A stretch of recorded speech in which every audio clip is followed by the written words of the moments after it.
Terima kasih Anda masih menyaksikan program Rosi. Urusan banjir tidak pernah selesai dan rakyat selalu jadi korban. Saya masih bersama dengan ekonom lingkungan yang juga CEO Think Policy, Andita Firseli Utami atau yang dikenal dengan nama Afu Tami. Fu, tadi kita sudah dengar 3 pengalaman dari mereka yang tinggal di Bekasi. Tapi kita coba lihat ya bagaimana tampak atas peta Cisarua Bogor tahun 2015 dan 2025. Karena kalau kita dengar apa yang dikatakan oleh Gubernur DKI Jakarta Pak Pramono Anung, bahwa memang kalau Jakarta itu karena kiriman. Dan kenapa daerah Bekasi dan daerah penyangga ibu kota itu banjirnya luar biasa. Karena hujannya memang dengan intensitas yang sangat tinggi. Dan mereka sebagai daerah penyangga sudah tidak memiliki lagi ruang terbuka. Sehingga serapannya sudah habis dan itulah yang menyebabkan banjir seperti air bah menyerang tiap permukiman warga. Coba kita lihat di sini, ini tahun 2015 Cisarua dan 2025. Lihat coba Afu, bagaimana kamu mandang perubahan yang luar biasa selama 10 tahun ini? Ya, ini sangat-sangat signifikan. Jadi kalau kita membicarakan banjir kan memang penanganannya itu ada yang di hulu, di menengah, dan di hilirnya gitu ya. Ini contoh bagaimana di hulu saja penanganan atau memastikan bahwa ada hutan yang bisa menyangga hujan saja kita tidak prioritaskan dan kita malah memprioritaskan pembangunan tanpa memperhitungkan biaya lingkungan tadi yang sangat-sangat signifikan. Ya. Jadi kita bisa lihat pembangunannya begitu besar-besaran. Di Gunung Mas Bogor bahkan, itu, lihat kalau 2015 itu masih hijau kita lihat ya. Dan begitu kita lihat di 2025, lihat itu semua isinya bangunan. Ya. Dan itu yang di kanan bawah juga baru dibuka kayaknya itu masih berlanjut juga proyeknya ya. Nah, ini itu akan ada pembangunan karena kita lihat itu sudah betul-betul dibabat itu. Iya. Ya. Dan saya khawatir ini secara perizinan harusnya tidak diizinkan bisa jadi gitu ya. Maksudnya kalau secara ya kan. Puncak 2 itu ada 4 tempat wisata yang ditutup dan kemudian dikatakan tidak memiliki surat izin. Bagaimana mungkin ada tempat wisata tetapi apa yang nggak mungkin kalau di Indonesia? Ya, padahal kita tidak menyadari bahwa perizinan itu poinnya adalah karena ini benar-benar memainkan fungsi yang sangat penting, yang sangat vital untuk ratusan ribu masyarakat gitu kan. Maksudnya ketika ini dibuka untuk kepentingan jangka pendek, segelintir di area itu saja, tapi tidak membayangkan bahwa itu membuat air hujan ini tidak bisa diserap dengan baik. Afu sebagai seorang ekonom lingkungan, menurut Afu kebijakan seperti ini atau praktek pemberian policy seperti ini yang kemudian dicabut izinnya dengan mengatakan tidak ada surat izin, itu apa kamu lihat? Ya, itu excuse yang terlalu ringan ya, artinya ini tidak ada izinnya, jadi kita juga misalnya sebagai pemerintah kita tidak tahu menau misalnya gitu. Padahal kan itu tidak cukup sebenarnya kalau kita membicarakan enforcement dari mulai dibangun saja sudah bisa dilihat bahwa ada pembangunan di area yang seharusnya tidak terjadi pembangunan. Gak mungkin itu hari ini nggak ada, besok pagi ada kan? Besok pagi ada, itu kan pasti pembangunannya melalui proses bertahun-tahun. Jadi di luar perizinan sebenarnya kalau memang ada niat untuk menjaga area-area yang memang harusnya dilindungi karena memainkan fungsi ekosistem, ya harusnya ada pengawasan dari bahkan bulanan atau sebagainya yang harus bisa langsung di-enforce gitu ketika ada hal yang harusnya tidak dibangun. Kalau kita ingat beberapa belas tahun yang lalu juga daerah Puncak, ada villa-villa mahal di situ. Padahal tidak boleh ada villa-villa di situ atau tempat tinggal di situ. Tetapi kita tahu kemudian pemilik dari villa-villa itu adalah para pejabat. Jadi di sini kita lihat memang ada ketidakadilan bahwa tempat dibangun untuk tempat bagi kelompok yang tertentu. Tapi juga ada pemukiman dibangun untuk kelompok menengah yang juga mungkin sulit mendapatkan cicilan itu, tapi mereka juga jadi korban karena lokasi itu ternyata rawan banjir.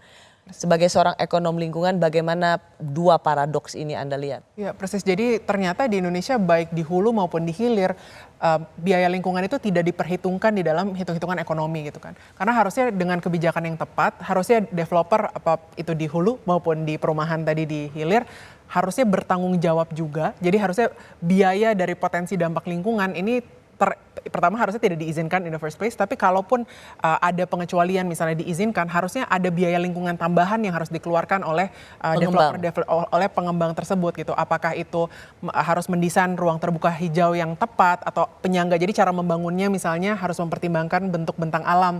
Misalnya tidak boleh diratakan, tapi harus berundak dan sebagainya. Sebagai seorang CEO yang juga ingin memberikan sosialisasi bagaimana kita melihat segala sesuatu dengan empathy dan critical thinking. Tapi praktek seperti ini itu sebenarnya mencerminkan apa? Perpaduan apa? Ini perpaduan pengabaian. Jadi pertama sih kalau korupsi mungkin greed juga ya. Maksudnya artinya pasti ada oknum-oknum di dalam proses ini yang hanya mengutamakan kepentingan pribadinya atau mungkin setidaknya entitas perusahaannya dalam jangka pendek gitu.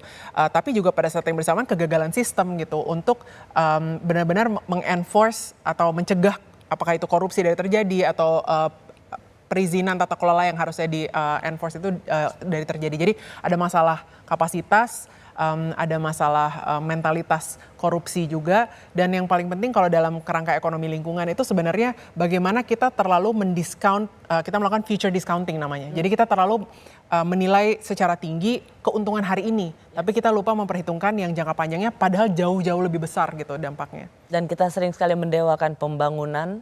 Ya, di atas segalanya seolah-olah kita tidak butuh alam atau tidak butuh pohon atau ekosistem gitu kan. Dan sekarang pemerintah punya program misalnya pembangunan 3 juta rumah sebagai Apa target. catatanmu untuk janji itu? Persis. Jadi pertama kita harus sudah menggunakan pendekatan modern dalam membayangkan membangun perumahan ke depan itu seperti apa. Karena banyak laporan sudah meng-highlight bahwa 1 dari 4 orang di Indonesia itu sudah tinggal di area yang sebenarnya rawan banjir sebagai default. Dan ke depannya perubahan iklim akan semakin membuat atmosfer panas, menahan awan, jadi hujan akan jauh lebih intensif lagi ke depannya gitu kan. Maka kita tidak bisa lagi pakai cara berpikir pendek ini dan terlalu berorientasi klaster yang cara membangunnya membuka lahan secara besar-besaran, kemudian tidak memperhitungkan ruang terbuka hijau gitu kan. Kalau klaster kan biasanya begitu masuk langsung rata gitu, jarang ditanami pohon dan sebagainya. Kita harus mulai membangun dengan cara-cara misalnya eco neighborhood. Jadi memang dari awal bangun area resapannya itu di mana gitu. Sebenarnya sebelum area resapan sebelumnya wilayah yang boleh dibangun dulu juga di mana gitu ya. Jangan membangun di wilayah yang tidak boleh dibangun. Kemudian di wilayah yang memang sudah boleh dibangun, kita harus sudah pertimbangkan dari awal setidaknya 30%, tapi idealnya 50% itu harus tetap tanah. Jangan semuanya dibetonin gitu ya untuk bahkan garasi atau sebagainya memang harus dialokasikan untuk area seperti itu. Dan yang terakhir, bisa jadi kita mulai mempertimbangkan low rise vertical buildings gitu ya. Jadi dengan lahan yang terbatas sebenarnya harus kita akui mungkin cara berpikir bahwa rumah itu harus tapak tanah kedepannya harus berubah gitu. Memang kita harus buat atau bangun kalau pendekatan urban planning itu mixed use systems gitu ya dengan transit oriented development juga, di mana memang cara membangunnya sudah meminimalisir jejak karbon kita gitu. Kemudian juga mempertimbangkan desain secara keseluruhan. Terus yang rumah-rumah yang sudah ada juga sudah bisa mempertimbangkan misalnya pakai biopori di rumah gitu. Mungkin kalau ada area-area rumah yang sekarang sudah ditutup, yuk kita buka biar ada tanah yang bisa membantu menyerap hujan juga. Tapi kamu skeptis nggak bahwa kita akan bisa sampai suatu masa yang tidak terlalu lama lagi, kita tidak lagi kena masalah klasik yaitu banjir? Mungkin saya skeptis bahwa bisa terjadi cepat atau sebelum terjadi gitu. Tapi saya cukup punya optimisme bahwa sebenarnya ketika sudah kritis banget, ketika tekanannya sudah parah banget, maka harusnya tekanannya begitu parah sampai pemerintah tidak menangani gitu. Sebagai contoh krisis yang parah itu misalnya pandemi COVID gitu ya. Ketika orang-orang sudah meninggal dalam jumlah banyak dan sebagainya, itu kan urgensi tingkat kekritisannya itu sudah sangat tinggi gitu, sampai harus atau dibutuhkan tindakan yang serius dan udah gak ada waktu.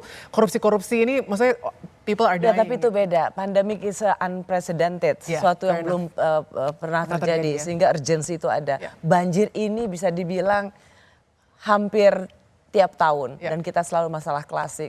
Ya, tapi dalam kerangka trajektori perubahan iklim, Mbak Rosi, kita akan sampai pada titik kerusakan ekologis yang begitu parah, yang sampai bisa jadi sama atau lebih parah dari pandemi gitu. Banyak yang mengilustrasikan kalau pandemi level krisisnya segini, sebenarnya triple krisis ekologi kita dalam 10-20 tahun ke depan bisa jadi jauh lebih parah dalam konteks kita tidak bisa produksi pangan, air, banjir, kekeringan dan sebagainya. Jadi saya ingin mungkin menggarisbawahi tadi kamu bilang seperti pandemi ketika sudah ada nyawa yang melayang. Semoga pertobatan ekologis ini menjadi pertobatan kita semua, terutama mereka yang berada dalam posisi memberikan kebijakan atau mengambil kebijakan. Jangan menunggu nyawa yang begitu besar jumlahnya sampai kita betul-betul memperhatikan lingkungan. Terima kasih Afutami untuk perspektifmu. Terima kasih Mbak Rosi. Terima kasih juga Anda yang sudah menyaksikan Rosi. Kita jumpa lagi Kamis depan, tetaplah di Kompas TV. Sebentar lagi Kompas Malam. Kompas TV independen terpercaya.